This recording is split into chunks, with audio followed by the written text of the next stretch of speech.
Alan is a loser but powerful demon lord who is a professional loner. However, his lonely life takes a turn when a runaway noble baddie suddenly spawns in his backyard, forcing him to take her in and offers his protection in exchange of freaky nights and naughty lessons. In a dense, creepy forest, where a group of royal guards is on the hunt for a runaway criminal, their captain is dead set on capturing her. But one of his men warns him that this forest is ruled by an evil demon lord, making the royal guards decide to leave the forest for their safety. Meanwhile, Charlotte uses this opportunity to escape and starts running deep into the forest. But the dumb girl doesn't watch her step and falls off a cliff like a sack of potatoes. As she lies down helplessly on the ground, Charlotte notices a beautiful mansion in the distance, right before she loses her consciousness. The next morning, the so-called demon lord Alan Crawford is reading his morning paper like a divorced dad. Just then, he senses a disturbance in the forest and decides to investigate. He strolls into the woods where he spots a pack of monsters gathered in an unusually tense formation. However, as soon as he approaches them, to Alan's surprise, lying unconscious in the clearing is a beautiful woman. Just as he picks her up, he senses a hostile presence nearby and instantly teleports behind a royal guard.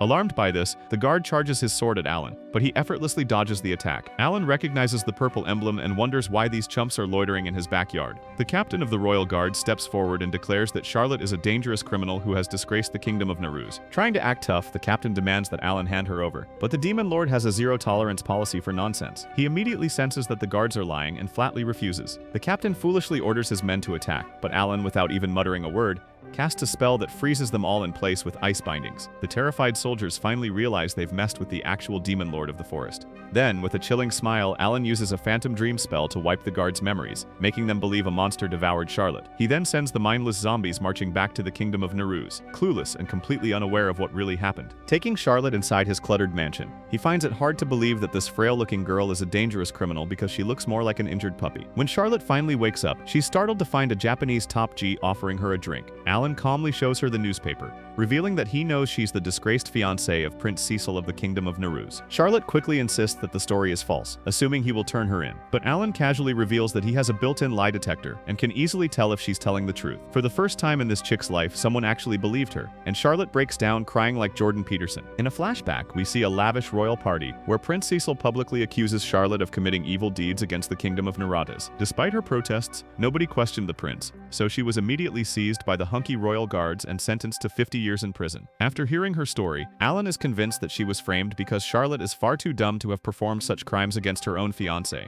Charlotte thanks Alan for his help, but she decides to leave. She claims that her fugitive status will only cause him more trouble. But Alan, noticing his house is a complete dumpster, interrupts her and offers her a job as a live-in maid. Charlotte admits she's only average at cleaning, but her honesty impresses this dude. Alan promises her salary, food, and a room, but she still hesitates due to her criminal status. Since Charlotte won't accept his straightforward offer, Alan switches gears and acts like a weird movie villain. He fakes a magic curse on himself, claiming that his heart will stop beating unless she agrees to work for him. Confused by his psycho antics and sensing his genuine intention to help, Charlotte eventually accepts the job offer. The next day, Alan walks into his house and is stunned to find it sparkling clean. He praises Charlotte for her hard work, especially since she used to be a princess. Even though she reminds him that cleaning is technically her job, Alan continues praising the girl like Twitch streamers. At that moment, he remembers how rough and calloused her hands were when he found her in the forest. Alan realizes that despite being born a noble, Charlotte was treated like a servant by her own family. This realization makes him even more determined to find the truth. When Charlotte eagerly asks for her next task, Alan tells her to take the day off and do whatever she wants. He then retreats to his office to dive into his new research on magic spells. This makes Charlotte slightly upset, but she accepts her new master's orders and politely obeys. Hours pass, and by evening, Alan finally stands up to stretch his disgusting body. However, he gets startled by Charlotte behind him, who has been inside his office the whole time. When he asks what she's doing, Charlotte tells him that she is counting the grains on the wooden floor for fun. For a moment, Alan thinks to himself that this girl is batshit crazy, but he soon realizes that she has no hobbies like a normal person. Her completely genuine response hits a surprising chord in Alan's pants. His heart. Later, Alan sits down with Charlotte and inquires about her hobbies. She only mentions cleaning duties, which frustrates Alan to no end. So, being the weird weirdo he is, Alan comes up with a plan. With the confidence of a self-declared life coach, he announces that he is going to give her a crash course on all the naughty pleasures this world has to offer. That night, Alan returns home with a mountain of goodies from the market. He claims he sold all his magic potions to buy food for Charlotte, and urges her to eat everything in sight. As expected, she refuses to indulge in free stuff, insisting he's already done enough to help her. But Alan Alan gently nudges her and convinces her that it's okay to let loose once in a while. Then, fully embracing his weirdo mode, he tells her to follow her wildest impulses from now on. Charlotte is utterly confused by his cracked behavior, but Alan insists that tonight they will eat all the cake without a second thought. Even then, this dizzyingly innocent chick refuses to indulge, because eating cake before bed will lead to an unbalanced diet. But after some persuasion, she finally agrees to take a bite. When Alan asks if she liked it, Charlotte sheds a tear because she has never tasted anything so sweet, not just in flavor but in kindness. Despite being a closeted creep, Alan immediately comforts her and promises that from now on, he will help Charlotte experience every guilty pleasure she's been denied in her life. This makes Charlotte feel a little more comfortable, and she agrees with a sweet smile on her face. That night, the two of them devour sweets together like it's a competitive sport. After their midnight cake fest, Alan stays up all night like a maniac, meticulously crafting a list of naughty activities to make Charlotte naughty. The next morning, he wakes up confident about all the grand plans he made the night before. However, as Alan reviews the list, he realizes he created a self-indulgent itinerary. What do you mean by that?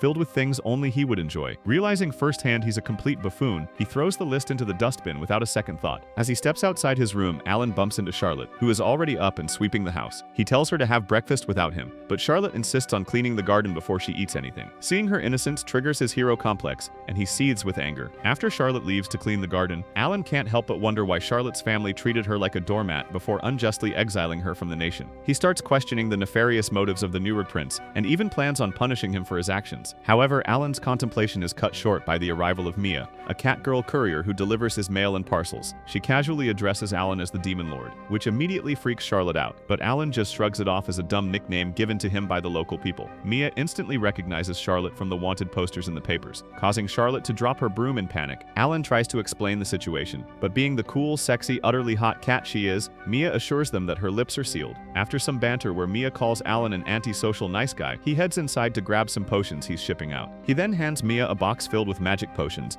and asks her to deliver it to the market in the nearby city. When she asks Alan why he does not live in the city, Alan simply says he hates people. To avoid them, he moved deep into the forest. But this only sparked the curiosity of the locals. Soon enough, folks of all ages started visiting Alan's backyard to test their courage, which naturally annoyed him. Moments later, he asks Mia for the parcel catalog and hands it over to Charlotte. Alan asks her to order everything she wants, especially because he has zero clue about women's intimate items. Charlotte nervously places a few orders and promises to pay the money back to Alan. But in his typical unhinged fashion, Alan threatens to buy every single item in the catalog if she mentions paying him back ever again. Baffled by his stupid red-pilled logic, Mia jokes that if she were Charlotte, she'd punch him to knock some sense into his thick skull. A couple of days later, the ordered items arrive, including a mysterious box, but it turns out to be nothing more than a stupid punching bag. When Mia asks what the punching bag is for, Alan says it's for Charlotte, which makes her look like she just saw a ghost. Then, he proudly announces that this will be Charlotte's next naughty activity, causing Mia to cringe so hard it's almost audible. Just then, Alan tapes a picture of Prince Cecil to the bag to give his housepiece some rage therapy. He tries to convince Charlotte to let out her frustration, but she has a genuinely pure heart and hesitates to do so. Alan reminds her that this is the prince who stripped her of her dignity, but Charlotte stays calm. It turns out she was raised by that family ever since she was a little kid, and somewhere deep down she still feels like she owes the Neruz clan for taking her in. Classic daddy issues situation. Alan notices that Charlotte's wound is extremely deep, so in an attempt to heal her daddy issues, Alan decides to go full-on psycho mode. He casually tells Charlotte to hit him in the face and let her frustrations out. Both girls are stunned by this ridiculous logic, and Charlotte pulls herself away from him. But Alan, in his erratic fashion, secretly casts a spell on the boxing gloves, and they begin to glow like Yo Mama's heart. The spell compels Charlotte to punch him against her will. The punch eventually connects with surprising force, and Alan goes flying across the room like a rag doll. Even with the wind knocked out of him, Alan sits up and reassures a horrified Charlotte that he'll never abandon her, no matter what. He tells her it's okay to be angry and that she's allowed to express how she really feels. For a second, Charlotte stares at him like her father she never had. Alan adds that she can say whatever she wants in this house without a filter. Charlotte gets his silly little point but is still furious that he got hurt to prove it. However, he casually uses his magic to heal himself instantly. Charlotte is deeply moved by his gesture and promises to be more open with her feelings from now on. Later, Alan rips the prince's picture off the punching bag and tells Mia to return it, claiming Charlotte doesn't need that loser's face around anymore. Mia gladly agrees to his request and even teases him, saying Charlotte would be the perfect girlfriend for him. As the two remain puzzled by this speculation, a mysterious girl is seen scene watching the entire scene unfold from the shadows of the forest. The next day, Alan tries to teach Charlotte how to have her own opinion by asking whether she wants tea or coffee, but being the people pleaser she is, Charlotte tells him that she'll have whatever he's having. However, Alan scares her with a drink that looks like a septic tank, prompting Charlotte to finally choose tea. He then lectures her about the importance of making her own decisions, but she argues that picking a beverage isn't such a big deal. Their little session is cut short when a hyperactive girl crashes through the window. When Charlotte asks who she is, the girl introduces herself as Arata Crawford, Alan's stepsister.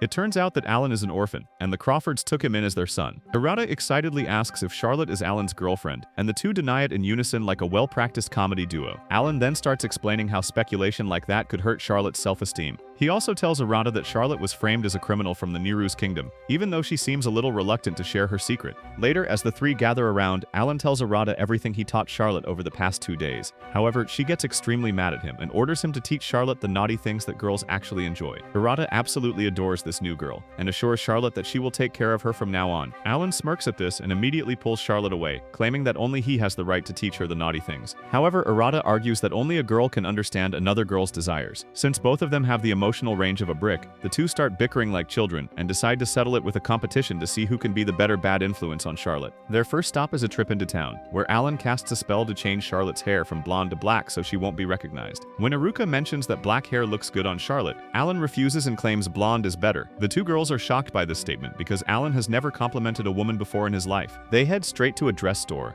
where Arata pushes a flustered Charlotte into trying on a new outfit. While waiting, Alan zones out, reminiscing about his childhood with Arata. She was always extremely competitive and never gave up without winning, but he is immediately snapped back to reality when Arata unveils Charlotte in a cute yellow dress that's a little on the short side. Alan looks at her smooth white legs and gets a rock on his pants, so he punches himself on the chest to stop any unwanted blood flow. While Charlotte goes to try out another dress, Alan tells Arata to investigate the current state of the Neru's kingdom and find out anything she can about Charlotte. Since Alan never cared about other girls in the past, Arata teases his elder brother for being a romantic nerd. Just then, Charlotte peeks out and asks Arata to help her with the dress. However, Arata is surprised by what she sees on Charlotte's back. As the girls come out, Arata tells her brother to take a look, revealing scars all over Charlotte's back. He assumes that the Prince of Neruz used a whip to punish this innocent girl. Alan secretly uses healing magic and lies to Charlotte that he was just fixing a worn-out spot on the fabric. Furious by this, he asks Arata to start the investigation immediately, to which she gladly agrees. Before she leaves, Arata asks her brother to pick a dress for Charlotte, but he can't multitask with a flagpole on his pants. Since he has no other choice, he randomly picks a dress, only to realize it's a lingerie.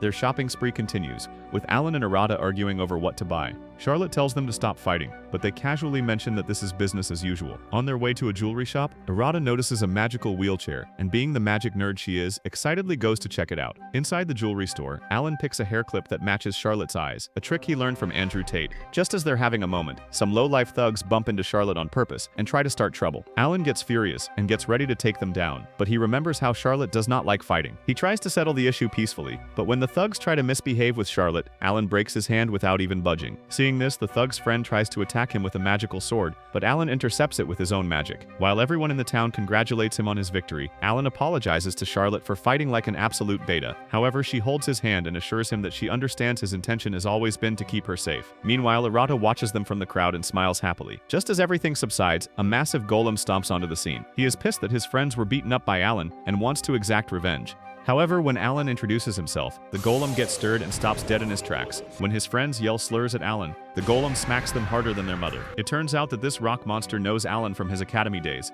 and is absolutely terrified of him. He then starts bowing and apologizing profusely, much to Charlotte's confusion. Arata explains that Alan graduated from the Magical Academy at age 12, where his overwhelming power earned him the infamous nickname he hates so much, the Great Demon Lord. As the golem asks for forgiveness, Alan tells him to apologize to Charlotte. However, when he asks who Charlotte is to him, Alan struggles for a moment. He then acknowledges that she is a woman who is very precious to him. The next day, the so-called Great Demon Lord is found sulking on his front steps like a moody teenager. Mia and Arata show up to find him in full-blown panic mode. Without prior knowledge, Arata guesses that it's probably related to Charlotte somehow, which freaks out her elder brother. It turns out that Alan paid Charlotte for her services at home and praised her hard work over the week. He even encouraged Charlotte to spend the money without hesitation and not to worry about anything. At that moment, she expressed her desire to go into town all by herself for the first time to buy something secret, like a toxic boyfriend, assures her that whatever she wants will be delivered to her, but Charlotte insists on having this one experience. Trying to be a supportive guardian, Alan couldn't refuse her polite request last night, but now, he's drowning in regret and paranoia. After a bit of brainstorming, their brilliant solution is to tail Charlotte like a trio of creepy stalkers. Now in town, Charlotte pulls out a map, and the stalker squad watches from a nearby alley. As she walks away confidently with the map, Alan is proud that she's being independent. He thinks Charlotte is starting to trust herself more, and gets slightly emotional. However, his happiness quickly turns to terror when Mia realizes that Charlotte is heading straight for the Mere District, a sketchy part of town run by a notorious gang called Serpent's Fang. Arata wants to intervene and knock the direction inside her stupid head, but Alan does not want to interfere in Charlotte's first adventure. He then tells the girls to wait and mysteriously leaves the scene, leaving Mia and Arata to watch in suspense. As expected, the clueless Charlotte wanders into the dangerous area and is immediately surrounded by a bunch of shady-looking gang members. Just as Mia and Arata prepare to jump in and save her, the goons suddenly break into a bizarre, over-the-top welcoming party. A very confused Charlotte is greeted by their leader Grohl, who acts like she just became a mother.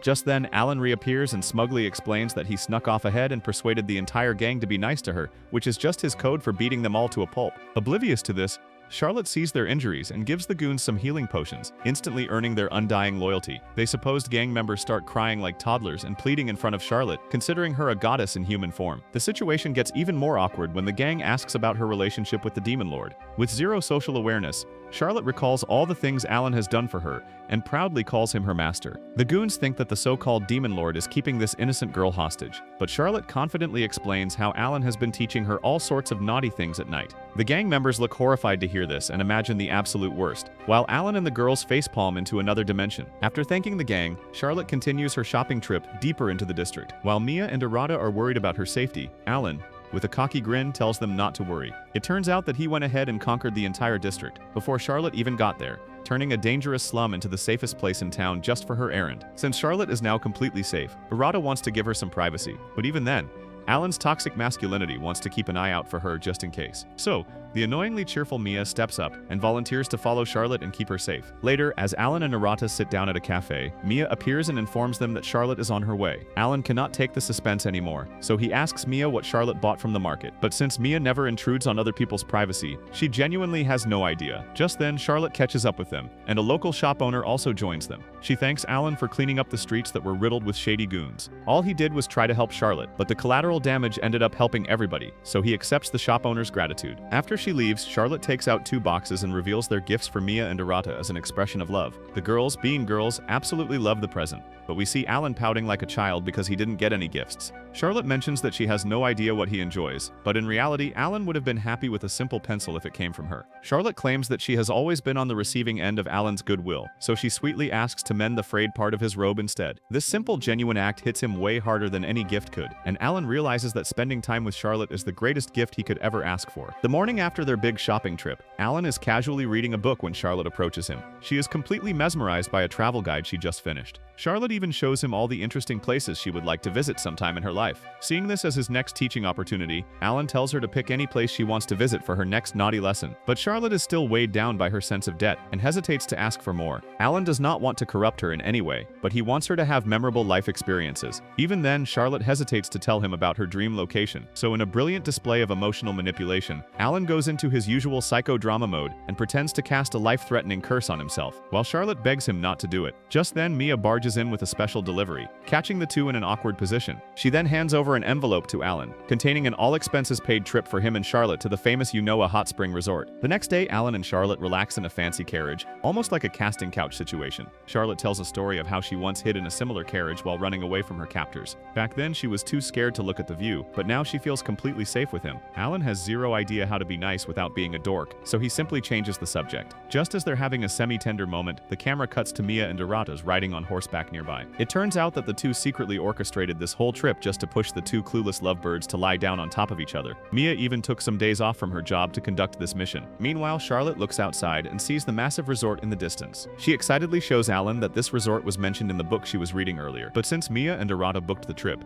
he asks Charlotte if this was really the place she wanted to visit. Charlotte gently nods and says yes, but Alan knows she's lying and starts deducing her dream destination like a hacker. Charlotte gets embarrassed to tell him the truth, because in her mind, it's a place for little kids. Alan thinks it might be Jeffrey Epstein's island, so he does not address the issue immediately. He promises to take her to that location whenever she feels comfortable mentioning it. Upon arriving at the resort, Charlotte is completely blown away by its size and beauty. A pretty receptionist chick welcomes them but reveals a critical detail. They've been booked under the exclusive lovers and couples package. Realizing they've been duped by Mia, both Alan and Charlotte are flustered and try to explain the misunderstanding. Meanwhile, the two girls sneakily watch the scene unfold from behind a desk. The receptionist offers to change the package, but she mentions that this is the most luxurious package available. Hoping to give Charlotte the best vacation possible, Alan awkwardly decides to take the lovers package. Their romantic trial by fire begins immediately, when the staff offers them a welcome drink in a single glass with 2 straws. While a mortified Charlotte turns red like Joe Rogan in a sauna, Arata and Mia, spying from a distance, can barely contain their delight. However, Alan resolves this issue by gulping the drink all by himself. Later, the receptionist guides them to the hot spring and informs them that it's a mixed-gender bath that requires swimsuits. While the chick escorts Charlotte to pick her swimsuit, Alan has a full-blown internal panic about how he's supposed to react. He plans to punch his heart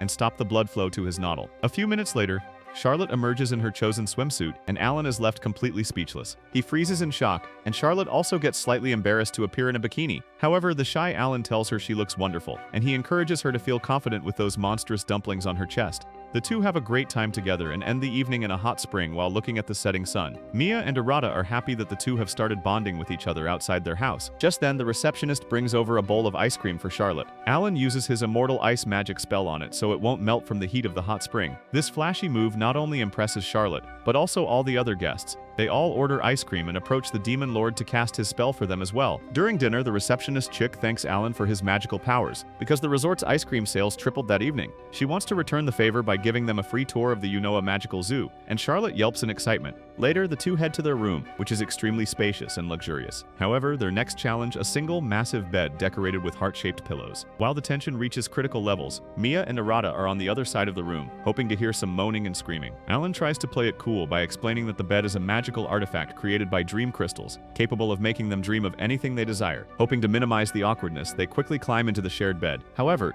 even when the lights are off, the two continue chatting. At one point, Charlotte shyly admits she wants to dream of her late mother. To make her dream come true, Alan casts a sleep-inducing spell to help her, and she instantly falls asleep. He then gets up and starts looking at the gorgeous girl lying next to him. But Alan catches himself gooning and immediately casts a potent magic to fall asleep. It not only knocks him out, but also travels through the wall and puts the eavesdropping Mia and Arata to fall asleep as well. The next morning, Alan wakes up to find Charlotte awake, with tears in her eyes. She reveals she had a wonderful dream where she saw her mother, who spoke to her and expressed how happy she was that Charlotte was now safe with Alan. Meanwhile, in the room next door, the confused receptionist opens the door, only to find Mia and Arata passed out cold on the ground. Later that day, the duo decides that their next naughty activity will be a trip to the Unoa Magical Zoo. It also happens to be the place Charlotte was most excited to see in the travel guide, but she was too shy to admit it that day, because she thought it was a childish choice. However, Alan assures her that a zoo is way better than Epstein's Island, and can still be considered a top-tier naughty pleasure.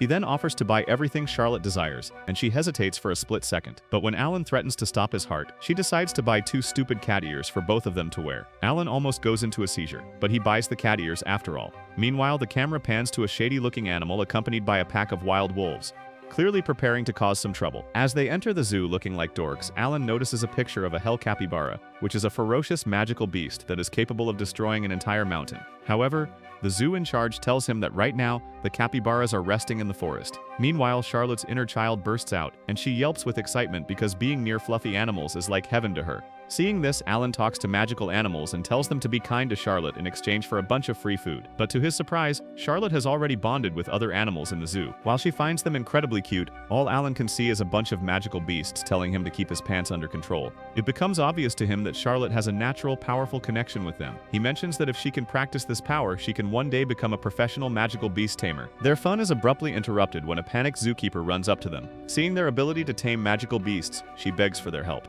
Then they're led to a high-tech facility where the director, who recognizes Alan as a member of the prestigious Crawford family, explains the dire situation. They have an injured baby Fenrir in their lab, a rare and powerful magical beast that was rescued from illegal poachers. The problem is, the cub is too scared and aggressive to let anyone near it, so they can't treat its wounds, let alone communicate with it. Alan tries to talk to the Fenrir cub, but he almost gets bitten like Evander Holyfield. As if that wasn't bad enough, an employee bursts in with even worse news. The baby's mother is heading straight for the resort, and she is absolutely furious. Alan knows that the mother Fenrir is probably more than 100 years old, and she is extremely powerful. She can destroy the entire city if her baby is not returned safely. Understanding the gravity of the situation, Alan immediately takes charge. He instructs the staff to evacuate the guests while he prepares to confront the enraged mother Fenrir. But Charlotte, filled with a newfound confidence, steps forward and insists that she be the one to communicate with the scared cub. Since this is a horrendous idea, Alan immediately agrees because youth is literally wasted on the young. So the two then join forces to execute this mission. Meanwhile, we see a hell capybara leading a group of Fenrir right towards the resort. On the other hand, Alan finds Mia and Dorata, and instead of being mad, he asks them for a favor. Then he goes to the top of a mountain, where he sees a horde of Fenrir rapidly approaching the resort. Alan quickly uses his magical power and builds a massive ice barrier around the entire resort, buying Charlotte some time for her shits and giggles. He even distracts the group of Fenrir with some icicles. However, the mother Fenrir is an absolute unit of a magical beast and bursts onto the scene, while shattering the ground with her sheer power. She attacks Alan relentlessly, ignoring his attempts to calm her down. Now that he is cornered by the mother Fenrir, Alan is forced to use his lethal magic to unalive it. But just then, a hell capybara named Gosetsu introduces herself. She is here to rescue Charlotte, whom she believes is being held captive by Alan. Gosetsu had seen Charlotte the night she collapsed in the forest, but before she could save her, Alan came to the scene. Now before Alan can mount a proper defense, he is blindsided by a powerful fireball from Gosetsu. As the two start attacking each other to win over this Charlotte chick, Gosetsu reveals that she was the one who manipulated the mother Fenrir, lying to her and framing Alan as the hunter who captured her child. The situation looks hopeless, with Alan fighting a two-front war against a raging magical wolf and a treacherous talking capybara. But just as Gosetsu prepares a final blow, a flock of flying creatures descends from the sky. Surprisingly, it was Charlotte arriving like a Valkyrie with all the animals from the park supporting her cause. On top of that, she has managed to successfully calm down the cub and convince it to accept medical treatment. Alan is floored by her achievement and praises her wholeheartedly. Charlotte explains that she can understand the language of magical creatures, but can barely understand what a guy is trying to say. It took Alan years to master the language, and here this chick has done it in a couple of hours. Meanwhile, the baby Fenrir talks to his mother and explains that Alan is not the enemy, and that he was poached by other goons. Now Alan is free to focus on the real enemy, the hell capybara. Charlotte tries to express how she has always felt safe under Alan's guidance, but Gosetsu does not listen and unleashes a devastating attack. However, the great demon lord is way too powerful for her and knocks her down in an instant. Being the softy he is, Alan immediately heals the creature, and even Gosetsu tells him the punch was solid, a true display of sportsmanship. Back at the resort, the receptionist chick thanks the couple for their help, making Charlotte incredibly happy. Just as they are about to leave, a flock of Fenrir appears in front of them to bid them goodbye. Charlotte gently embraces the baby Fenrir because she now has to pretend to love them. Meanwhile, Mia and Dorata make their entrance, dragging the captured poachers with them. When Alan peels off the tape from the poacher's mouth, they immediately start cursing the Fenrirs. Seeing no sign of remorse, he teams up with the Fenrir gang to teach these whimpering goons a lesson. Then, with a sinister smile, Alan allows the horde of Fenrir to serve their poachers with their own brand of justice. As they prepare to leave, the healed baby Fenrir is so attached to Charlotte that its mother allows it to travel with her. Alan thinks about this for a moment and tells the Fenrir to protect Charlotte at all times, to which he gladly agrees. At this point, Charlotte feels like she already owes Alan a lot, but he gently tells her that all he wants is to see her happy. He also happily remarks that their family is growing, a comment that makes Charlotte blush deeply. Alan does not realize this, but he has been love-bombing this dumb, innocent girl for months. However, the circus doesn't end there. Gosetsu, the hell capybara, also invites herself to Alan's house to serve as Charlotte's bodyguard. Since he didn't approve of this, Alan gets irritated and yells at her, but it seems like Gosetsu has already made up her mind. A few days pass, and the vibe at the mansion has totally shifted. Charlotte is determined to become a magical creature tamer, and has named the Fenrir cub Lu. Alan is happy that she's found a passion, transforming from the girl who counted floorboards for fun into a dedicated student. But he's also a little bummed, as their crash course in naughtiness has been put on hold. Gosetsu, of course, loves to rub salt in the wound, teasing him about how his beloved student is now too busy for his lessons. Alan tells the capybara to leave his house immediately, but Gosetsu teases him, saying he is in love with Charlotte. Alan has definitely grown more attached to her lately, but he is happy that Charlotte has now found a purpose. Ever since that day, Alan has been teaching Charlotte all the basics of magic. She has been a diligent student, and turned out to be extremely talented. She even stays late at night to study, often doing her own research without Alan's guidance. One day, Charlotte uses her newfound magic skills and sets up an obstacle course for Lu. With just a simple command, he navigates it like LeBron James and leaves Alan surprised. It becomes clear that Charlotte has an unparalleled ability to communicate with the cub. However, this bond has a downside. Lu is fiercely protective of Charlotte and absolutely despises Alan. Charlotte immediately scolds Lu, but it only proves that she's the only one who can build trust with him. Watching this drama unfold, Gosetsu reveals that Charlotte can now practice a rare magic called beast conversation, which allows magical beasts to speak human language. Since ignorance is bliss, Charlotte decides to try the spell on Lou, and Alan motivates her to give it a shot. Charlotte raises her hands and casts the Beast Conversation spell on Lou, and she instantly gets tired performing it. Alan comforts her in an excuse to touch her, but just then, Lou talks to her in human language. Charlotte is overjoyed by this, and even Alan and Gosetsu are proud of her. Later, to cool off, Alan creates a magical hot tub in the backyard for them to soak in. Charlotte tries to teach Lou some manners and asks him to say thank you, which he reluctantly does. On the other hand, Gosetsu is already inside the tub, and Alan tries to banish her from using it. Gosetsu thinks Alan is discriminating against a capybara to use the tub, so he uses a magic spell of his own. In a puff of steam, the plump creature is replaced by a stunningly beautiful woman with long hair and a smug grin. Alan, who has the social skills of a rock, is completely smitten and left sputtering like an idiot. While the three are playing in the tub, Alan watches them and feels a quiet joy. He looks at Charlotte and feels something stir in his heart, but tries to control himself. Seeing this, Charlotte comes out and sits beside Alan. She expresses how grateful she is for everything he's ever done for her. As they talk, Charlotte asks him how he could afford such a huge property. Alan explains that the house once belonged to a reclusive and eccentric dark elf named Dorothea, a genius author who disappeared 30 years ago. The rumors were wild. Some said she fell off a cliff. Others believed she was consumed by magical mushrooms. These creepy stories are exactly why Alan got the mansion for dirt cheap. As he's telling the tale, Charlotte lets out a scream, pointing at Gosetsu, who is floating in the water covered in a patch of strange-looking mushrooms. They immediately rush over to investigate, but to their relief, Gosetsu was simply taking a nap. Before they can figure out what's happening, a white-haired elf pops out of the ground like a springboard and accuses them of stealing her mushrooms. It turns out that she is Dorothea, the eccentric elf Alan was talking about earlier. She seems friendly, and even invites them to her hidden underground workshop, which has been her home for the past 3 decades. She's completely baffled to learn that 30 years have passed, having lost all track of time. Meanwhile, Alan is having a full-blown panic attack about the legal nightmare he's just walked into, since Dorothea is alive and technically still owns the house. Charlotte is a wanted criminal, and he has a rare Fenrir and a hell capybara with him, so he cannot afford to let go of this house. Immediately, Alan offers to buy the mansion from her, but Dorothea just gives him a mischievous smile. She doesn't want money. Instead, it seems like she wants to get railed by Alan. He hesitates for a minute, but when Charlotte nudges him, he finally agrees to hear her out. Dorothea explains her backstory. She was a self-proclaimed genius author, popular across multiple genres, but one day, she tried to write a romance novel and was hit with a terminal case of writer's block. As her deadline approached, her extremely scary editor was on the hunt. So, she did what any rational person would do. She went into hiding in her basement to dodge her responsibilities for 30 years. Dorothea explains that all she needs from them is inspiration. After observing Alan and Charlotte's awkward yet oddly romantic dynamic, she's convinced they're the perfect muses to cure her writer's block. Alan asks her what they need to do exactly, and drops the bomb they have to act as lovers for her next novel. In the next scene, we see Alan and Charlotte acting as husband and wives for Dorothea's novel. To greet her husband, Charlotte jumps off the railings like a total idiot, but Alan catches her effortlessly. However, Dorothea immediately stops them because Alan was using magical powers and being inauthentic. Dorothea is now in a full-blown director mode, barking orders with the manic energy of a Hollywood tyrant. She tells the couple that they have to kiss in the next scene, but Alan immediately refuses,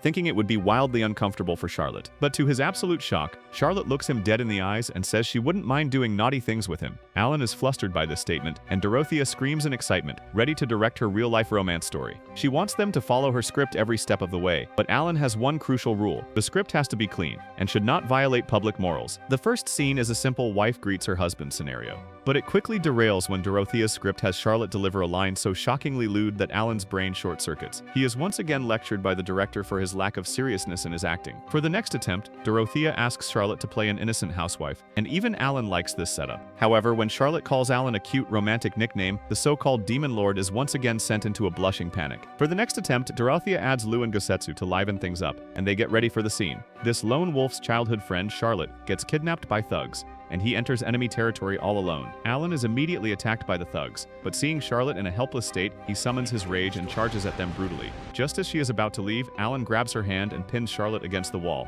But since he goes off script once again, an enraged Dorothea wraps the scene, complaining about her uncooperative actors. Running out of her own weird ideas, Dorothea decides to just rip off a classic, the iconic Cinderella story, where Gosetsu will be playing the stepmother's role. This time, the chemistry is off the charts, and something magical happens. Charlotte is cleaning the mansion, which is very familiar to her. Just then, her evil stepmother arrives and rudely tells her to clean every corner of the house. While Charlotte is drowning in her own sorrow, a sorcerer appears and offers to take her to the prince's mansion. She gets clad in a beautiful dress and enters the party hall. The stepmother is furious to see her, but the prince gladly invites her in. The two then dance holding hands, and at this instance, even though the setting is fake, it felt like both of them fell in love with each other in real life. During a water break, Lou dutifully brings a drink to Charlotte, but pointedly ignores Alan. But being the sweetheart she is, Charlotte offers to share her water with him. Alan's mind immediately flashes indirect kiss in giant neon letters. He hesitates for a solid 10 seconds, caught in a full-blown romantic panic, before awkwardly declining. Even Dorothea praises Charlotte for her acting, but tells Alan to step up his game.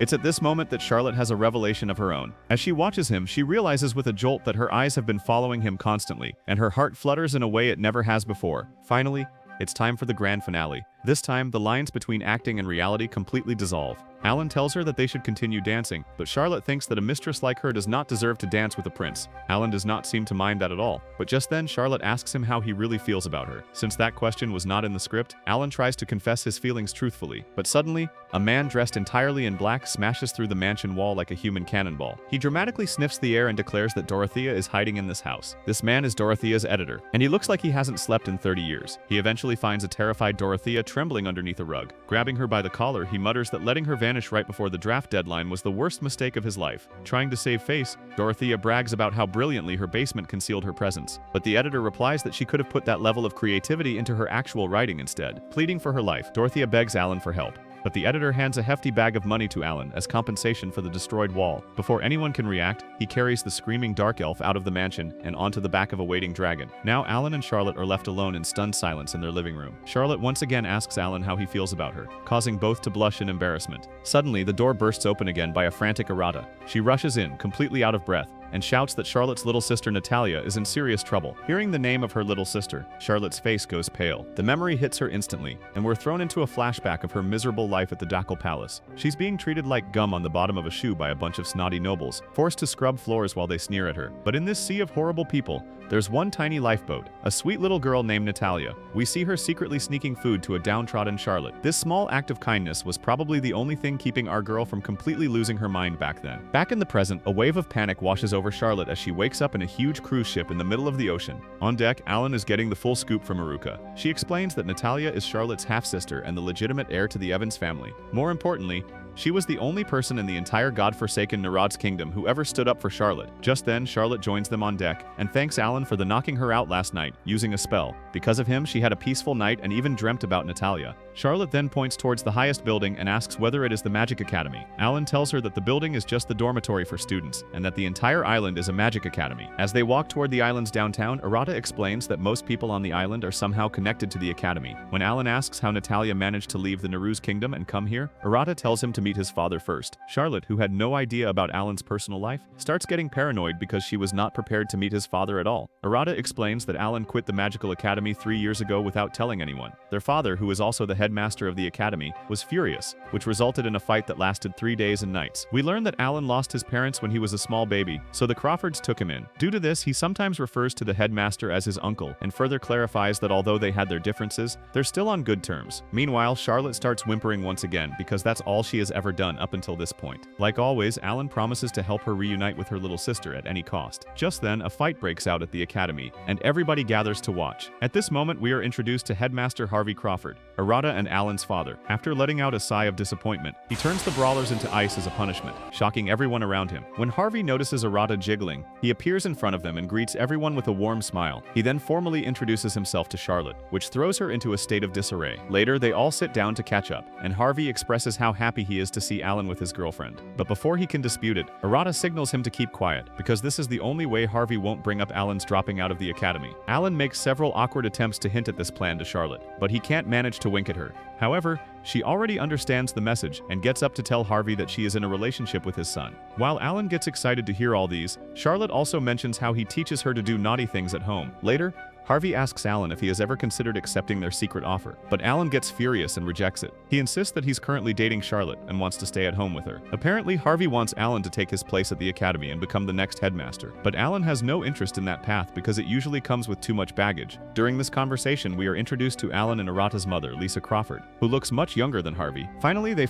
start talking about Natalia, who is currently studying in this academy. Ever since the scandal in the Evans family of the Naru's kingdom, their personal lives have been in turmoil. So while the elite elders work to sort things out, Natalia is seeking refuge at the academy under the pretense of studying abroad. Harvey adds that factional rivalries within the academy have recently worsened, and Natalia is deeply involved. Through a magic mirror, he shows Natalia sitting alone beside the fountain, while a group of shady goons are about to attack her. However, it turns out that Natalia is the leader of these goons, and she regularly bosses them around. Despite her innocent appearance, the little girl is extremely dangerous, and it seems everyone in her class is scared of her. Harvey could easily put an end to these troublemaking factions, but he prefers not to use force to teach his students a lesson. Since Alan was a troublemaker himself back in the day, Harvey wants him to guide Natalia on her journey. Knowing this will make Charlotte happy, Alan instantly agrees to do so. He gently approaches Charlotte and asks if she wants to visit her sister as well. Since the girl is lost for words, Alan suggests that with his magical powers she can change her identity and talk to Natalia without exposing her cover. This is an extremely heavy decision for Charlotte, since Natalia is the only fond memory she has of the Naru's kingdom. So as she clutches her balls of steel, Charlotte agrees to change her identity to see her little sister. Meanwhile, Lou and Gosetsu get excited to meet Charlotte's sister, which warms her heart.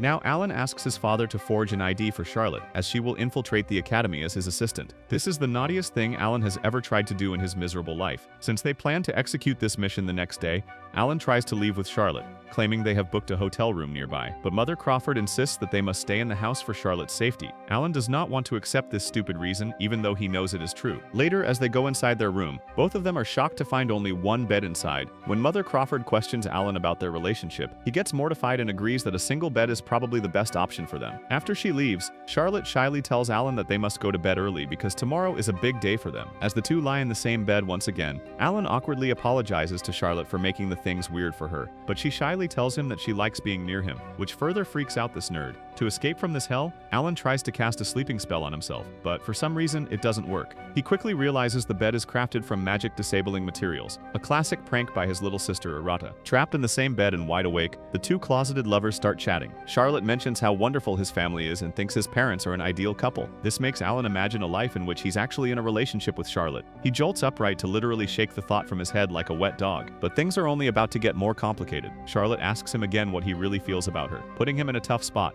Alan wants to see Charlotte every morning, drink tea together, and do all the dumb things couples are supposed to do, but he holds back, because if he's honest, Charlotte will feel pressured to return his feelings. Likewise, since Charlotte is a wanted criminal, she feels that she does not have the right to dream about a relationship with Alan. Even though she loves him, Charlotte does not want to become a burden to him. In the end, the question goes unanswered, and she quietly turns away to sleep. Just beyond the wall, a spying Arata lets out a frustrated sigh, because she really wanted to hear sounds from her brother's room. The next morning, the two awkward lovers prepare for their mission. Alan casts a shapeshift spell and completely alters Charlotte's appearance. While he finds glasses attractive on her, Lou and Gosetsu immediately recognize it as Alan's personal preference. Later, they arrive at the academy and spot Natalia holding court by the fountain. The moment she sees them, Natalia gets defensive and slips into an attacking position along with her friends. When Alan introduces himself, a wave of terror ripples through the underlings. They start whispering stories about the great demon lord who single-handedly leveled a mountain during his infamous duel with the headmaster. Ignoring the murmurs, Alan introduces the disguised Charlotte as Natalia's new private instructor, sent by the headmaster himself. Since Natalia is cold and dismissive, she refuses to accept any help and simply walks away. Charlotte is left standing there, stunned with gratitude because she finally got to see her little sister. Seeing this, Alan gently assures her that she will have more memorable days in the future. Later, the two follow Natalia to her class, where she casually corrects the professor's formula. Alan and Charlotte are genuinely shocked by her immense magical intellect. To break the ice, Alan asks if Natalia could teach a few magic tricks to his new assistant, since she is still learning. At first, Natalia wonders if they're shooting a prank video, but her icy resolve starts melting when she notices the genuine puppy-like enthusiasm on Charlotte's face. Outside, Natalia starts questioning her and asks why she wants to learn magic so badly. Charlotte confesses that she's always protected by Alan, but now, she wants to be independent. Natalia recognizes the pureness in her heart and agrees to teach Charlotte all the magic she has learned. Just then, their moment is interrupted when Lou and Gosetsu casually arrive with lunch. Natalia's jaw practically unhinges at the sight of a Fenrir and a hell capybara acting like well-trained pets. Even the academy students cannot believe what they're seeing. Later, as they eat, Natalia questions why someone who can control magical beasts wants to learn magic from a little kid. Charlotte simply tells her that Lou and Gosetsu aren't beasts to be controlled. They're her friends. Then she fusses over Natalia's junk food diet like a true older sister and offers to bring her some healthy salad. Natalia doesn't understand why Charlotte is so nice to her, so Alan tries to divert the conversation. He talks about the kingdom of Narus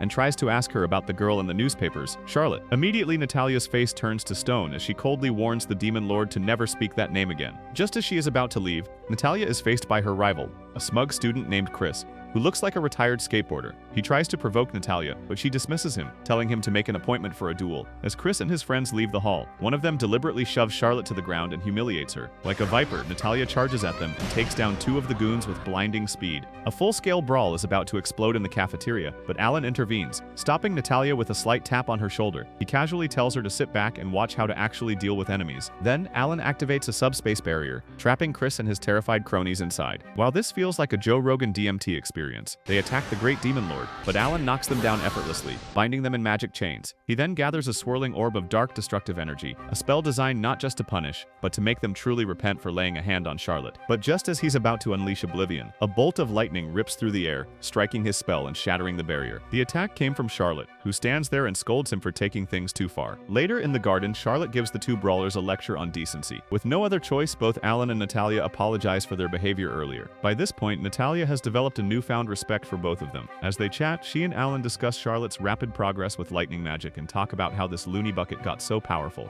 Seizing the opportunity, Alan plants a bold idea in Natalia's mind. He tells her that with her power, she shouldn't just be a faction leader, she should be aiming to take over the entire academy. The next day, the final team member Arata walks into the library. Natalia immediately sizes her up, commenting that she must be a powerful sorceress in her own right. But Arata remains humble and admits she still has a lot to learn from the Great Demon Lord. Now that the team is assembled, Alan lays out his grand strategy for Natalia's hostile takeover of the academy.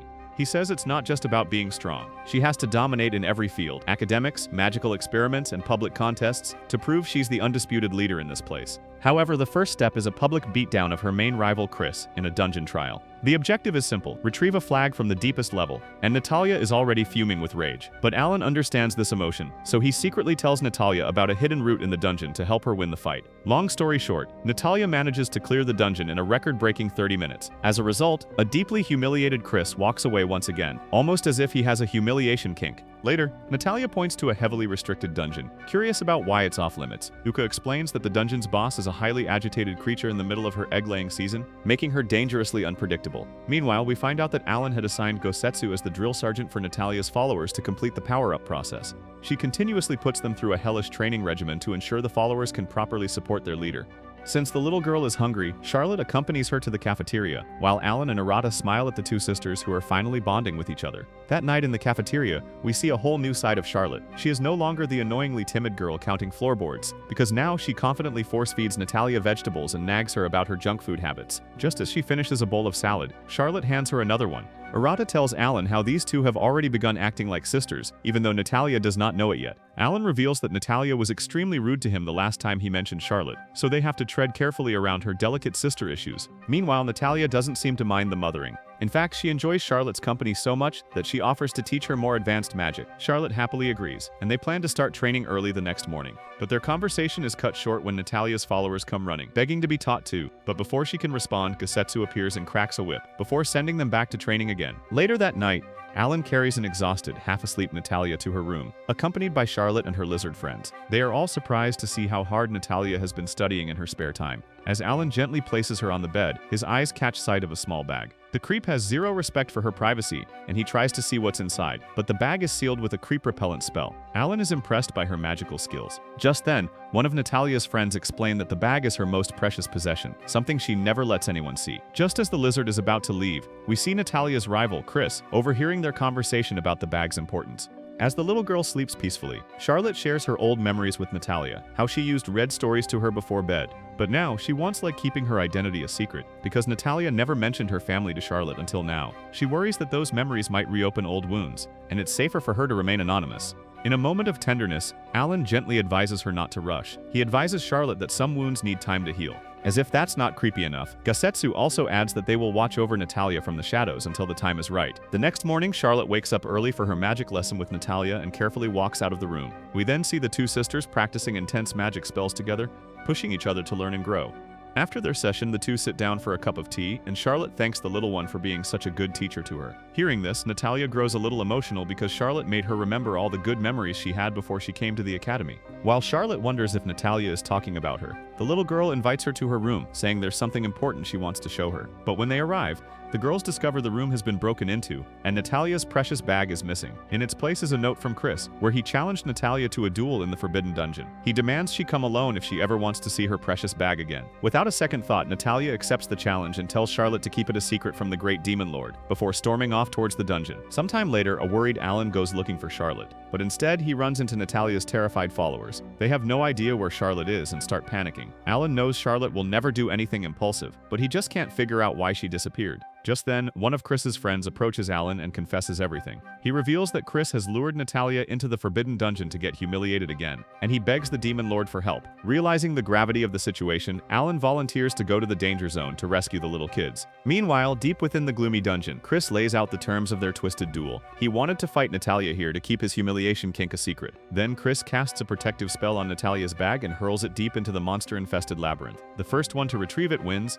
and the battle begins. On the other hand, everyone advises Alan that the dungeon is extremely dangerous, but he assures everyone that he is the Great Demon Lord and that he will be fine. However, Alan secretly tells Gosetsu to inform his father about the dungeon, because he might not come back alive. Back in the dungeon, Natalia manages to snatch the bag first and asks Chris to admit he needs therapy. But before he can answer, the ground starts shaking violently. A monstrous, snarling chimera erupts from the shadows as its eyes glow with burning rage. The two wizard kids try to run and hide, while still quarreling with each other, but the beast's tentacle locates them in an instant. In a surprising act of courage, Chris tells Natalia to run, because he'd rather unalive himself than talk to a therapist, and takes full responsibility for the mess he created. He unleashes a powerful spell, but it barely scratches the beast. Filled with fury, the chimera retaliates with a searing beam of energy that slams into Natalia, which injures her leg. Then the creature slowly looms over the poor girl, ready to unleash the final blow. But fortunately, a massive bolt of lightning crashes into its side. Charlotte has arrived to save her little sister's life. She drags the kids to safety and quickly tends to Natalia's wound. The fussy little girl gets angry at Charlotte because she explicitly told her not to interfere. However, tells Natalia that no matter how strong she is still just a kid. This simple act of care breaks down all of Natalia's walls. She clutches her precious bag, and as her voice trembles with a surge of emotions, Natalia explains why it is so important to her. Meanwhile, we see the Great Demon Lord running inside the dungeon, because the main threat is not Chimera. It's Slamander, the giant mystical beast. As Natalia's tough guard naturally falls apart, she asks the disguised Charlotte what she knows of the Evans family scandal. The little girl claims that there's no way her sister could have committed those crimes. Natalia believes it was a trap, a setup by the prince to unalive her sister. Charlotte asks if she hates her sister for this mess, but Natalia claims that the only person she truly hates is herself. She can never forgive herself because she could not save her precious sister when it truly mattered. Natalia reveals that after Charlotte ran away, the family threw away all of her belongings, and this bag contains the only memories she could save of her. It's her only connection, the one thing that makes her believe her sister is still alive. Natalia tells Charlotte about her desperate attempts to locate her sister with magic, but every spell was mysteriously blocked by an overwhelmingly powerful force. She believes that some twisted kidnapper, a powerful pervert, must have her sister locked away and is using his magic to hide her. Natalia even vows to crush the bastard who took her sister away. However, she tearfully adds that every time she talks with Charlotte, she catches glimpses of her sister in her words and expressions. Just then, Chris starts crying like a little girl after hearing Natalia's life story. He even apologizes to her for being such a pain in the butt. Suddenly, the ground shakes violently, and the dungeon master appears. A massive, furious, mythical salamander. That's what she calls it. Knowing that Natalia is injured, Charlotte tells Chris to get her to safety. She then bravely stands her ground and unleashes a powerful lightning attack, but it barely phases the colossal beast. As Charlotte runs away to distract the salamander, it retaliates with a wave of pure fire. The magical backlash is too much for Charlotte, which sends her flying across the dungeon. This attack shatters her shapeshift spell, and her disguise fades, finally revealing her true dumb anime face. Just when the salamander closes in for the final blow, the Great Demon Lord makes his appearance in front of his girlfriend. For the first time, Natalia and Chris witness the true terrifying power of the Great Demon Lord, as the entire island trembles under his might. Meanwhile, inside the academy, his father calmly hopes that Alan unalives himself in that battle. To everyone's shock, inside the dungeon, the salamander abruptly stops the attack and begins acting like a hungry girlfriend. Just then, Mother Crawford makes her entrance and informs the kids to be careful from now on. Seeing Natalia and Chris confused, Mother Crawford explains that Alan raised the salamander since it was just a little baby, so now it considers Alan as its father. After the chaos subsides, Chris apologizes to Headmaster Crawford, who generously forgives the little kid. As Charlotte finally regains consciousness, she apologizes to Natalia for deceiving her with her fake disguise. However, the little girl brushes it off, and instead, she asks Charlotte a bunch of questions to confirm it's really her older sister from the palace. Natalia gets emotional after finally reuniting with her sister and pulls out a book from her precious bag. She wants Charlotte to read her that book one last time, causing both sisters to embrace each other tearfully. Later that evening, as they prepare to leave the university, the happy reunion takes a sharp turn, since Alan's overwhelming magic is the same magic that blocked her from finding her sister. Natalia's grief instantly morphed into protective fury. She accuses Alan of being the twisted pervert who kidnapped her sister. Before he can even explain the situation, Natalia unleashes a barrage of magical spells. The entire university watches in amusement, as the great demon lord runs for his life from a tiny little girl. A few days later, back at the mansion, Alan and Charlotte are finally enjoying a moment of peace, but they are once again interrupted by Mia in her usual style. She hands Alan a strange parcel containing a card with a magical circle. As he pours magic into it, a portal rips open in the living room. Suddenly, Natalia emerges from the portal and smacks the demon lord in his face. Iruka and Mia smile at this altercation and explain that Natalia wanted to visit her older sister, so they prepared a surprise visit. Then, Natalia insists on knowing where Alan is, not knowing she has been stepping on his face the entire time.